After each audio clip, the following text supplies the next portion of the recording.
a lot of people don't realize the cognition problems that a lot of people with schizophrenia and schizoaffective have.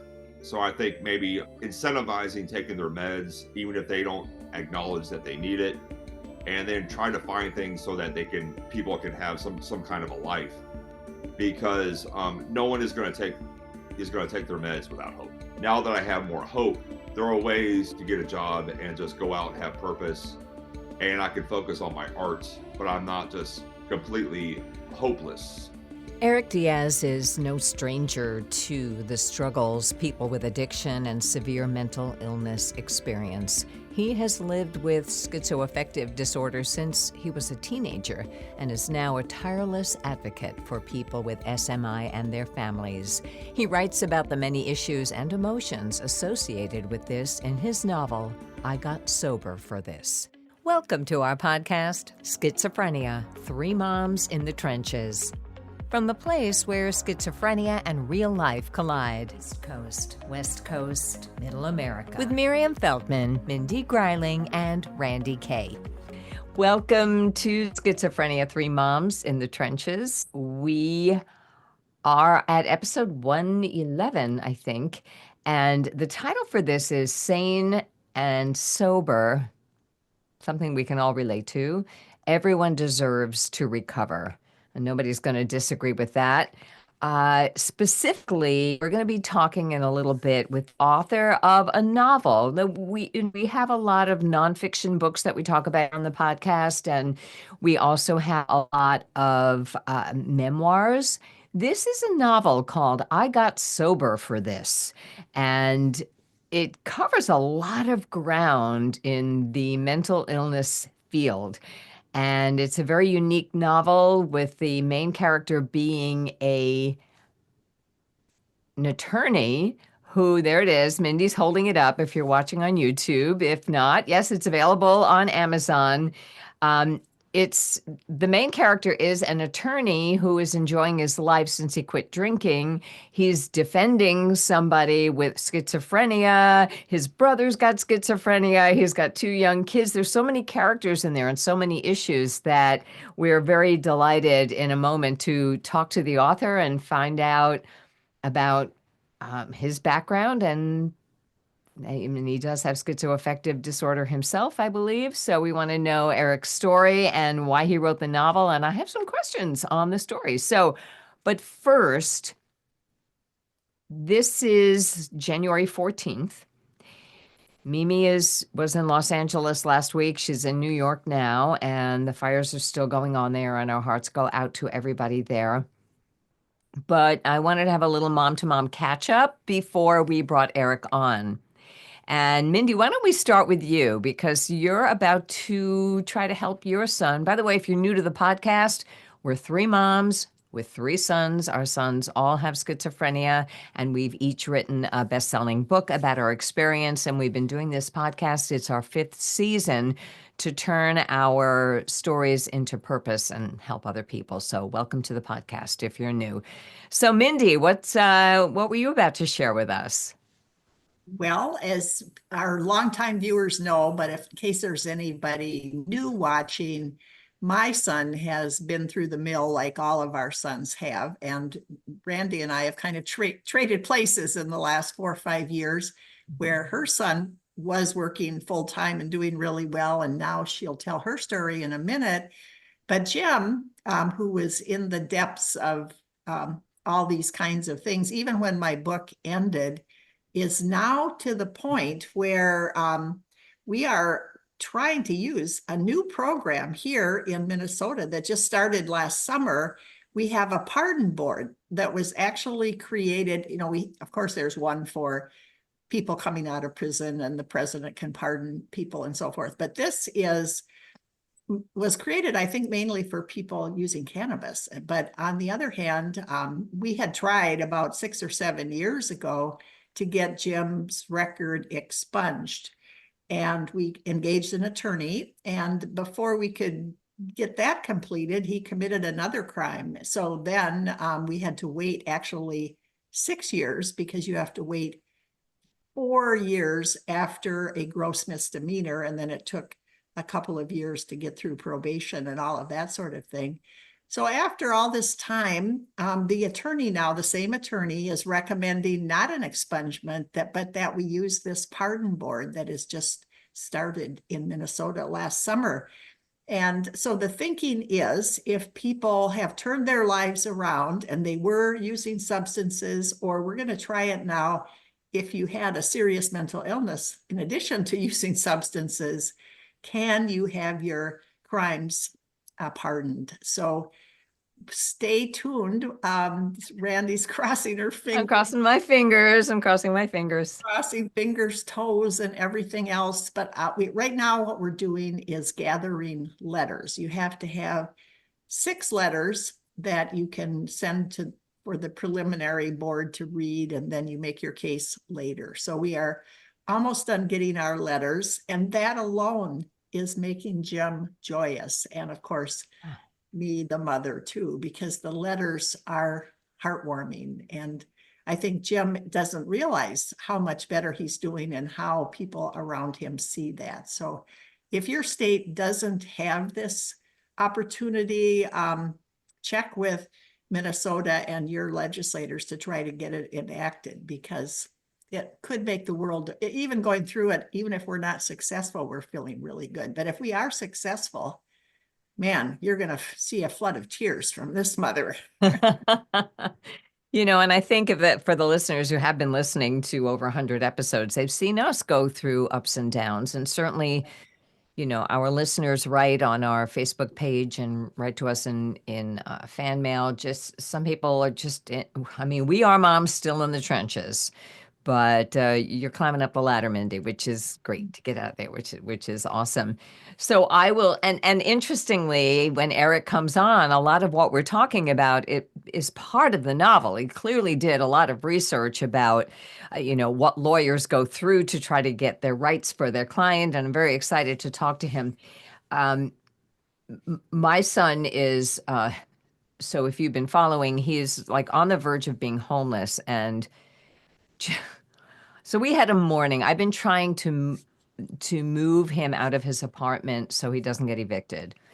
And he's actually sort of not been in his apartment for several weeks because, as I mentioned last week, so many people with mental illnesses who are near the street or on the street are more vulnerable than dangerous. And what happened in Ben's case is that he got into the clutches of somebody who forced him to hand over his keys and has been living in his apartment. So my son, even though he has this apartment, has been essentially homeless. He has been going every day to a clubhouse, so he's safe and he's eating during the day. I don't know where he's sleeping, but it's interesting. I got my first text from him yesterday that was friendly. It was just, "Hi, Mom, how are you? How are the kids? I miss you." And it was, it's like, I feel like a rock all the time. Like, I can do this. I'll handle it. I'm compartmentalizing. But you know how the minute someone's nice to you, that's when the tears start. That's the So worst thing. the minute my son was like nice to me on a text, I was like, "Oh, my baby." So, everyone says, "Oh, you're so strong, you're so strong." But all it takes sometimes is a pat on the back or a sign of hope. And we're all human and we fall apart. But we were able, and a lot of people in Eric's novel are in this situation. He talks a lot about people with schizophrenia who are homeless and their moms keeping their landlines ready just in case. And so, or sometimes protective orders. There's a lot to it. But I will tell you that we decided that I've had movers and I've moved the movers 100 times. I finally said, we're going to do it this morning. I engaged movers, and I was worried my son would be angry. But when I found out he hasn't even been in his apartment for 2 weeks anyway, we decided to go and move his stuff out. Now, this is scary because this low-life person has been sleeping in my son's apartment. So we knock on the door. 3 times. I brought my husband, took the day off. I had big burly moving guys with me, and I had the property manager. So we go in and he's nowhere to be found, and the guy is hiding under the bed. He Oh has my been God. known to hide in closets, but no, this guy's hiding under the Oh, bed. the monster under the bed. Yeah, I mean, he knew. Anyway, I felt like I was outside myself watching a movie. Anyway, because there were so many of us there, and we had the police on the line just in case he wouldn't vacate. So he did vacate, and I was able to get, how many times have we done this, moms? Was able to get into my son's apartment and, pack everything up and, get everything he owns that was in the apartment was either tossed. The brand new couch we bought 2 months ago, completely destroyed. The brand new mattress, completely filthy.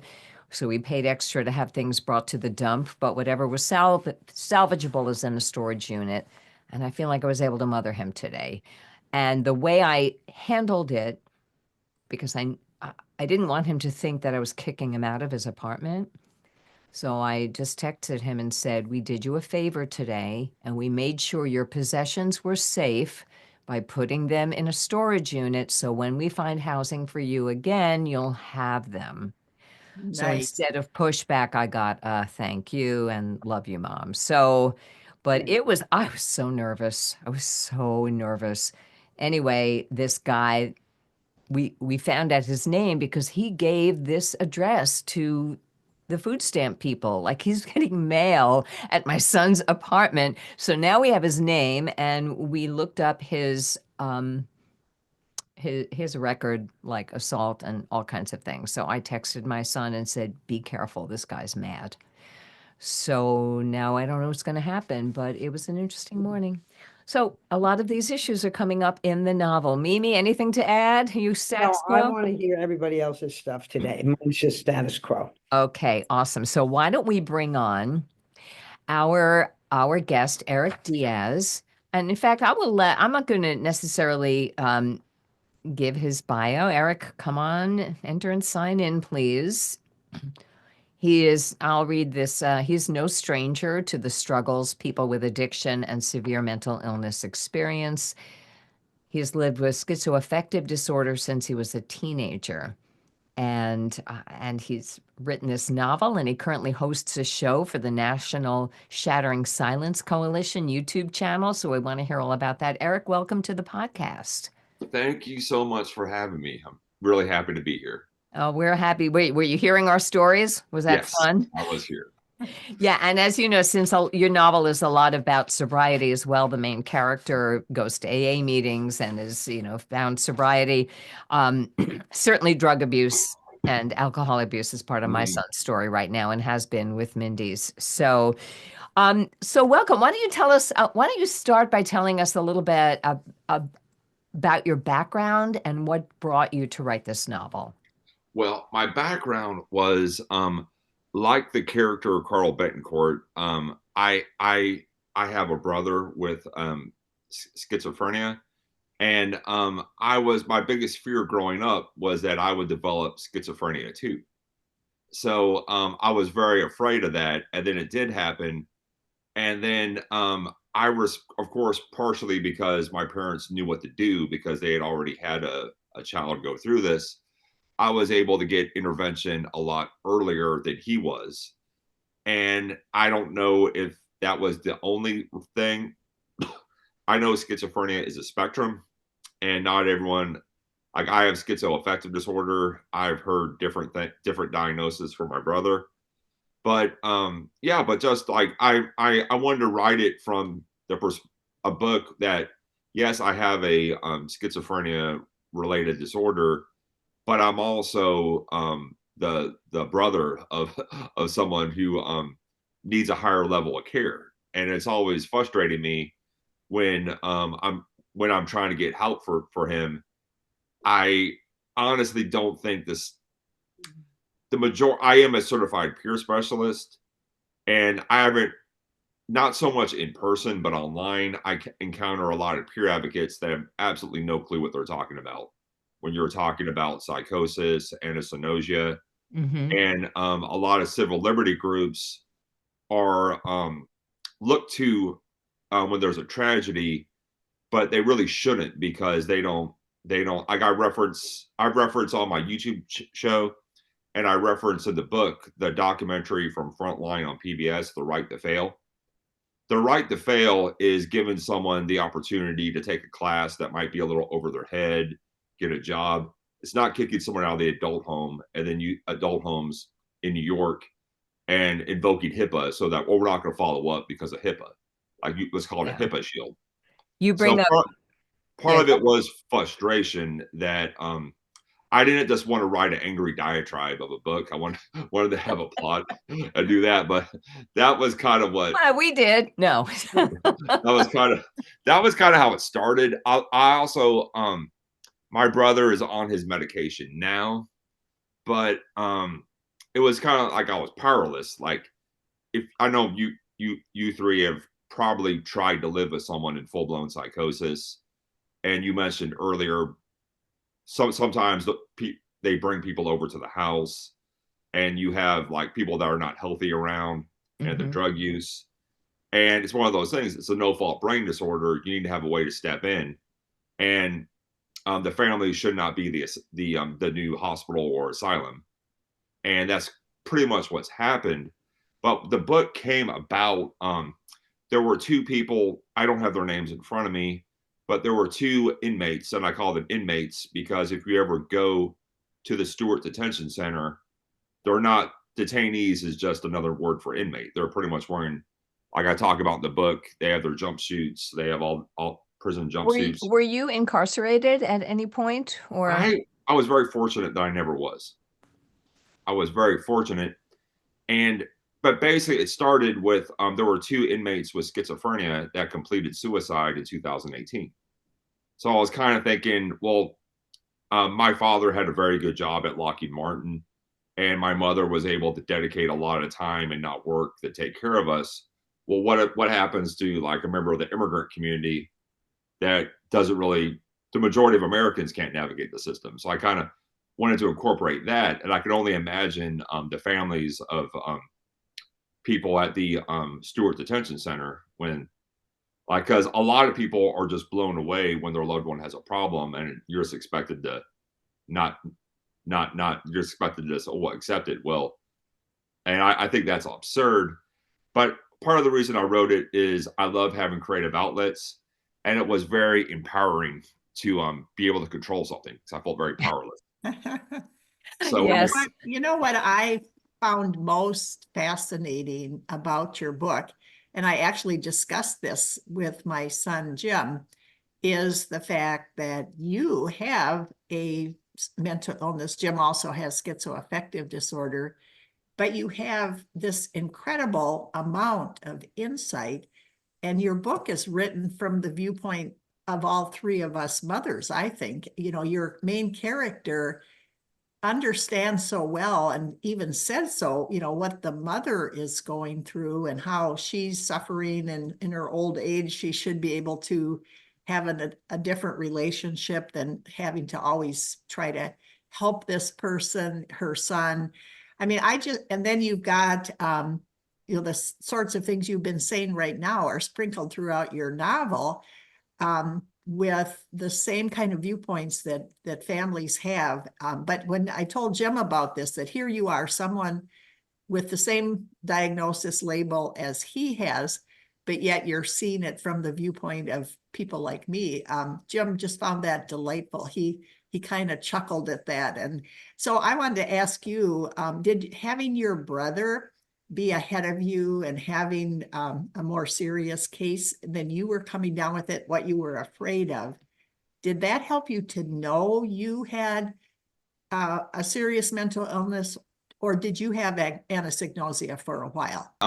Well, it was kind of it at some point I had anosognosia, but I knew something was wrong my freshman year of high school, but there wasn't anything I could do about it. And I was still able to I think double book, where like I had a bunch of stuff that I thought that was not real, and I was very paranoid, but I knew how it sounded, so I can keep it to myself. And I eventually just by the time I was at the point where I had schizoaffective disorder, it was too late. I agreed to see a doctor. I agreed to see the same psychiatrist my brother saw, but it got to the point where had no. It's not that I didn't think I had a problem, and it's not that I didn't that I thought these delusions. I knew with absolute certainty that I did not have a problem, and my delusions were real. So that was something that it wasn't. I knew like in the early stages it was happening gradually, but it got to a point where it was just no. Like I know I know if it's raining, and I know with absolute certainty that there was no doubt in my mind. Like I knew, and it really made me depressed when people would prove otherwise, because I was like, this is absolutely true, but no one else can see it, and it was just very very depressing, very almost, I guess, heartbreaking that like this is true, but you're showing me like you're not. All you could do if you prove my delusions wrong is upset me, because like it was just there was no question in my mind. Eric, how much older is your brother than you? 4 years. So you were pretty close. Yeah. Yeah. And Yeah, go ahead. I was gonna say though, I started taking my meds. I couldn't tolerate them because it was just the medicine I was on was very hard for me to be on. It wasn't just a weight gain. I just felt miserable. And then I went off them, and I was just completely unmedicated for a while, which I believe is toxic. I believe if I had not been back on my meds in a decent amount of time, I would have had like brain damage from the psychosis. And I view schizoaffective disorder in the same realm as Alzheimer's, where if you don't medicate it early, my ability to ever hold a job or do anything would have been lost. But what I'm a big supporter of policies like Laura's Law, Kendra's Law, AOT. I am also a big advocate of paying people to participate in their treatment. And I was very isolated because I would say things that I would never say if I were not in psychosis. And I basically didn't have a single friend in the whole world.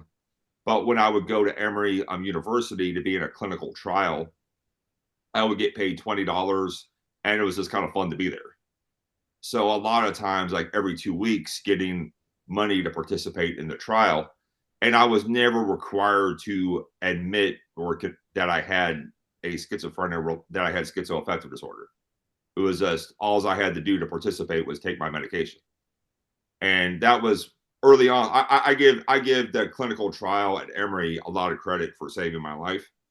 And like I said, I am a big advocate of just like I said, people respond to incentives. Like I don't think if that didn't work, I should have just been left to just act the way I was acting at my mother's house, and she should have to put up with it or kick me out.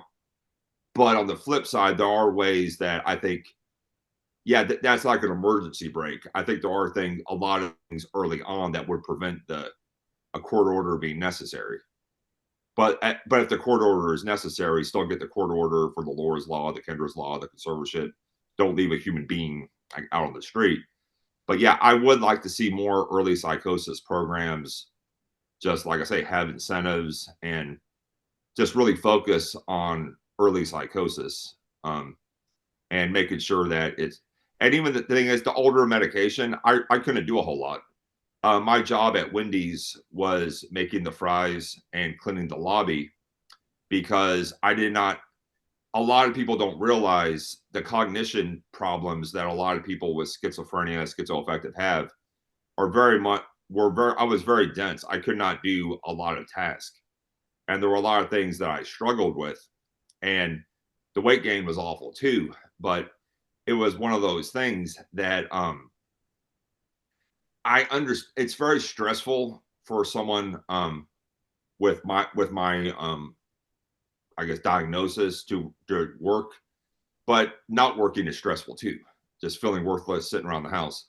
So it's one of those things that I would have liked to have had something maybe a little different than fast food.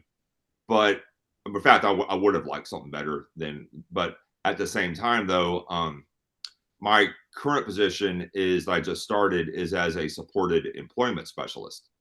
So I think maybe getting people on incentivizing taking their meds, even if they don't acknowledge that they need it, and then try to find things so that people can have some kind of a life, because no one is going to take their meds without hope. If I did, I would Google new medications almost every day, and that is something that kept me going. I had some other things that this is before the cryptocurrencies came out, and I see a lot of people on disabilities, and not just schizophrenia. A lot of people on disabilities have that cryptocurrency trading app that Matt Damon was talking about at the Super Bowl. Okay, I don't think that's a good investment. But what kept me going was I was buying penny stocks that were looking for like stem cell research, so I was praying for a newer medication, and that was kind of like my version of playing the lottery. Like a list, but I had my E-Trade account, and I was going to make it big off some biotech company. Well, I'm glad you found a healthier way. My son socked some useless money into cryptocurrency. There's always this looking for some grass is greener somewhere. Tell us how you got this spectacular job. How did you go from Wendy's to being a supportive employment specialist? Well, I became a certified peer specialist back in 2011.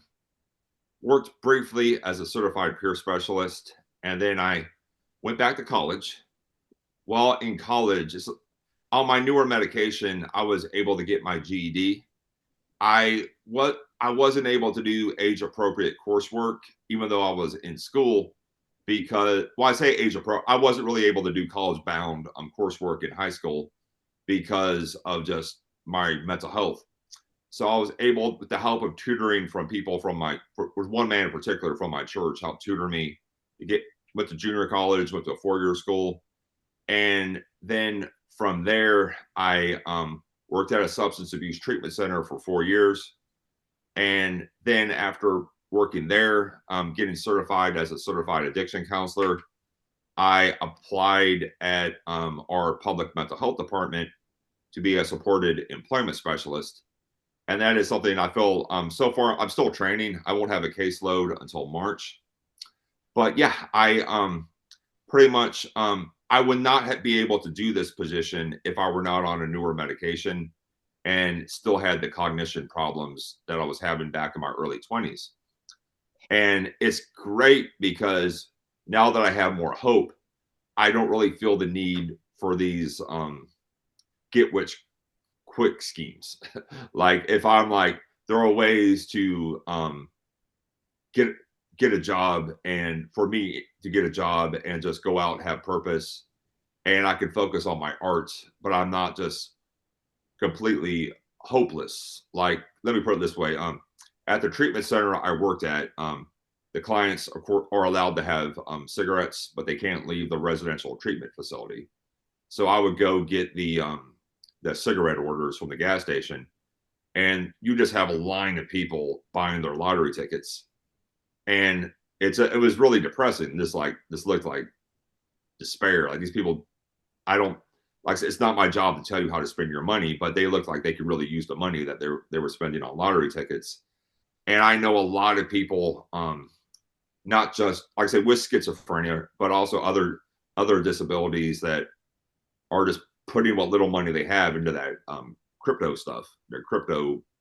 And I really wish, part of the reason I'm really happy to I went out and sought this job is there is another way. Like you could find meaningful employment, and you don't have to go to E-Trade and try to find a biotech stock, or the cryptocurrency or the lottery tickets. Like or for other people, a different kind of addiction. I mean, so, and I don't want to go down the cryptocurrency road too long because, In fact, part of my new job as an NPR host locally in Connecticut is I host All Things Considered, but before that, I host a show called I'm the local host of a show that we bring in called Think. I It's understand. yeah. So Think did a whole hour-long show on addiction today. So I thought of And of your novel when I was doing it, and the guest was a former addict who said she was talking about how for some people these substances, be they alcohol or fentanyl or whatever they are, it's I tried it, I don't like it, but there are certain people that their DNA just leads them toward addiction, and very often they're people who also have co-occurring mental illnesses, which we know. But something she said struck me so much, I wrote it down. And I imagine you have a bit of an addiction background as well, yeah, or you wouldn't have named your book, I I got got sober sober. for this. She said, well, she was a heroin addict for 3 years. And she says, well, it made me feel warm and loved and safe and connected and really happy about it. Mhm. And that I was like, wow. She says, and some people take it and they're like, it was, she says, for me, it Yeah. made everything in my life make sense. And I think that's what addiction can do. We talk a lot about in this show about cannabis and the effects that it can have and how it can interfere with your medication. So if you can briefly tell us about your addiction background and Yeah. how you got sober, and then I'll let Well, Mimi ask the definitely, definitely. question. And when I had hardly any friends when I went back to college. I was in my 30s, and I got invited someplace, and I didn't get invited very many places. And while I was there, I was playing beer pong, and I was like, okay, if we're gonna play beer pong, you got to drink. And when I drank it, it was something went off. All the lack of insecurity went away, and I just felt good. I felt good. I was like, where have you been? And I started drinking every night, started drinking every day. And eventually I was able to do the IT class, not the classes where you do papers and tests, okay. But the IT stuff for my major, just I couldn't do with that level of drinking. And I'm not really cut out for IT anyway. But eventually it caught up with me, and it was kind of like I had to give it up. And I was at the point where I wasn't going to be able to graduate if I didn't address my drinking. And then I went to the same place I went for psych when I was 19. And I went to the same place I went for psych when I was 9 and went there for alcohol. Had a huge pity party about I've lost all this because of my illness, and now I can't drink. You're taken away. And AA was I basically replaced drinking with AA. I became daily meetings, Mm. daily and connection and hope um are vital for me to not do addicted to overcome addiction. And that's something I plan to like I said, I try to offer that to other people, not just hope, but just connection, just Yeah. just talking. And yeah, and yeah, and that's why I'm very happy to be able to try to, like, not just with my job, try helping people find jobs, but just the connection that comes with going to work. The Yeah. connection that It's huge. I say that, right now where my son is because he's refusing medication as well. And I get reports from the clubhouse how he's doing. He goes there to eat and then he sleeps because I think he's wandering all night. I don't know. Uh, but he's always polite, but he's lonely. Because he doesn't have the cognition right now, and he's always, his nature is to be social. When he was working, he was a restaurant server. And, this was on medication, Mhm. doing really well. When he left jail and he got out of jail diversion for the 2 days that he was sober and sane, he was like, I think I want to be a peer specialist. Like he Mhm. was all about helping other people until he started smoking marijuana again. And then everything falls away. So this is not to have a pity party here. I'm just saying that connection is huge. And I think the one bright spot, and he may be just staying because it's indoors and it's warm, but he's gone to AA 3 weeks in a row. So, and he says, I'm really learning stuff. Now, I don't know if he's sober, but at least he's going to the meetings. This is a big thing in your book, these sobriety. You bring in so many things. You bring in the American Civil Liberties Union, you bring in ICE, you bring in deportation problems, you bring in COVID and the Zoom court and a lot of dialogue between people and a lot of thoughts, the sibling experience. There's a lot in your book, and addiction is a big part of it as well. So I'm curious about the American Civil Liberties Union because I've never thought about that. Do they look askance at AOT and getting people off the streets? Is the It's my understanding. They always based on I used to never met him in person, but I've DJ Jaffe was the late DJ Jaffe was a big influence of mine, and yeah, the ACLU opposed everything. Like they would DJ Jaffe talked about Mayor Ed Conch was trying to get people that were in psychosis off the streets, and it was the ACLU suing to stop them. And in my view, the ACLU is so ideological against. I mean, yeah, I don't want to just be you have a diagnosis, you have to stay in the hospital, but they are extremely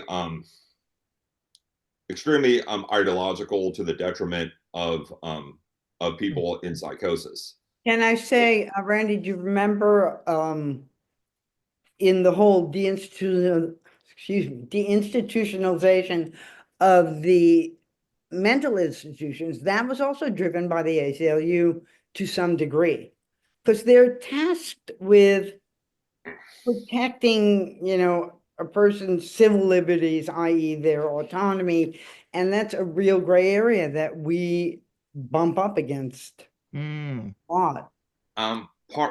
Part of my problem with the ACLU is they're lawyers, not doctors, and they seem to not have any clinical experience, and they show up and they disappear. Like I did an interview with the National Shattering Silence Coalition's Carrie Moore, not Heart for the National Shattering Silence Coalition, Carrie Morrison, and when someone would get off a conservatorship, the ACLU wasn't there. Like when they're losing weight, like they disappear. Like their job is to get you out of the hospital, but like they'll be with the care courts in California, they were very much them and disability rights were very much opposed to it. And just because, and the majority of people with a brain disorder or a mental illness don't have anosognosia, doesn't mean you can abandon the ones that do.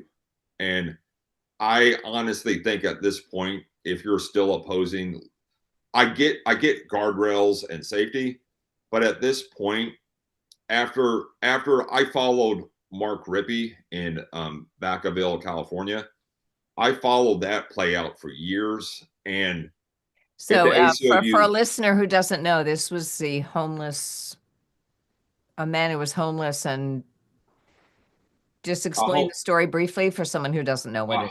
Mark Rippey had a motorcycle accident, and he had a traumatic brain injury, and he lost not just his sight but his physical eyes. His eyes, he was blind in the motorcycle accident, and he was 100% blind in psychosis. And I believe it was Solano, or I'm not sure I'm pronouncing it correctly, but they refused to conserve him or get him off the street. They just left him on the street.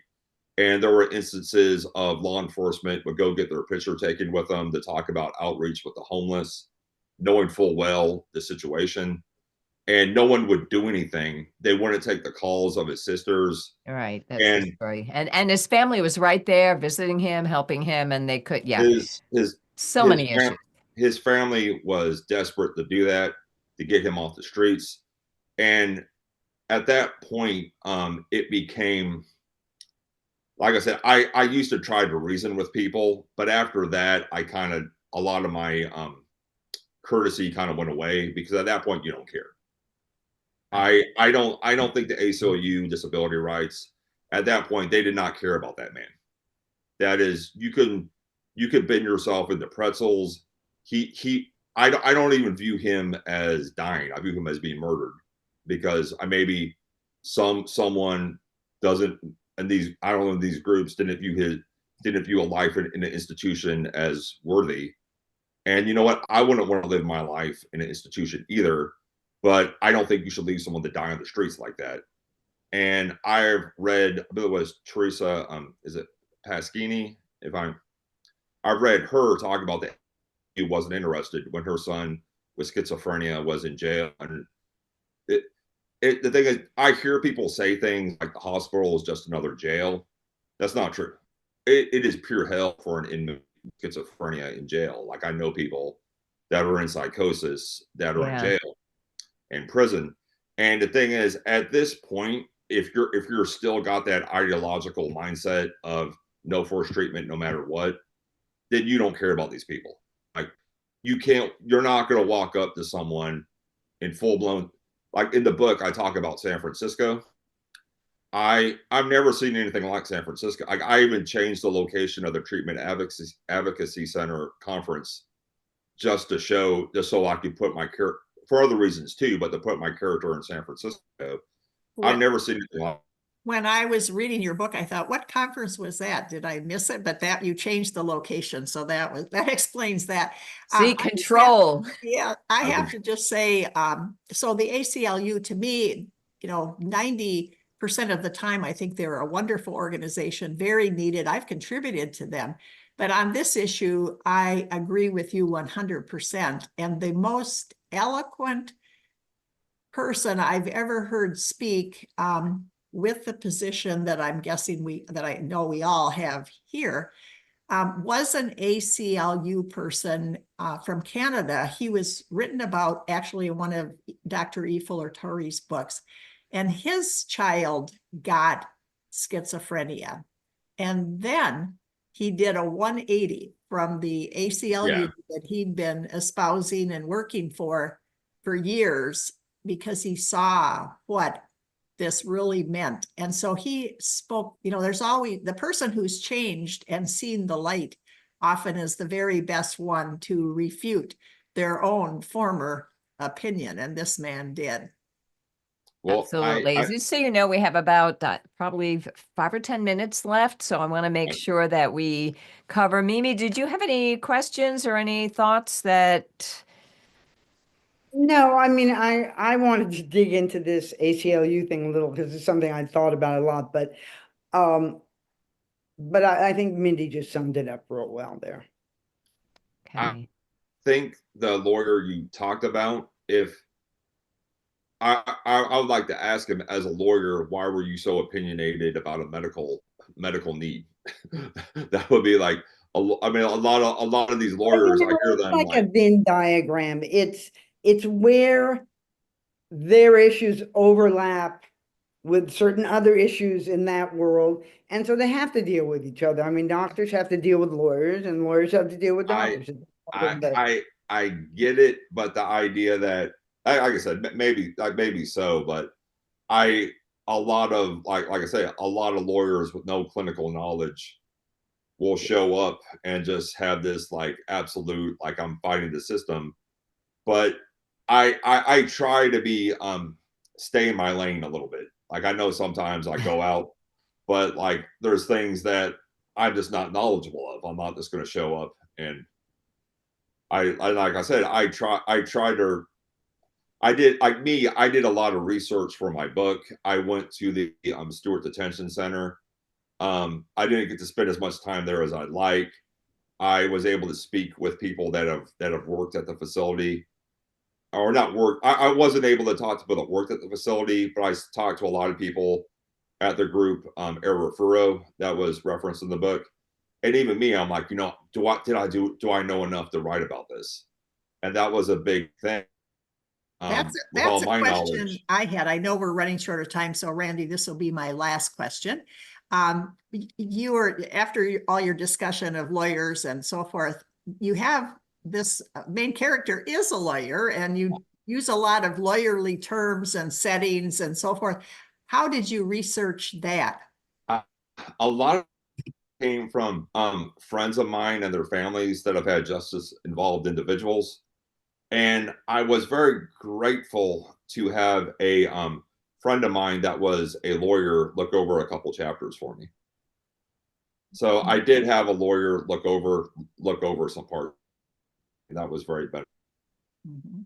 Was the main storyline about the trans character, was that based on anything you heard in the news, or was that just out of your head? It's the trans character. We had a woman come talk to my church about suicide prevention, and she talked a lot about the trans community at Georgia Tech.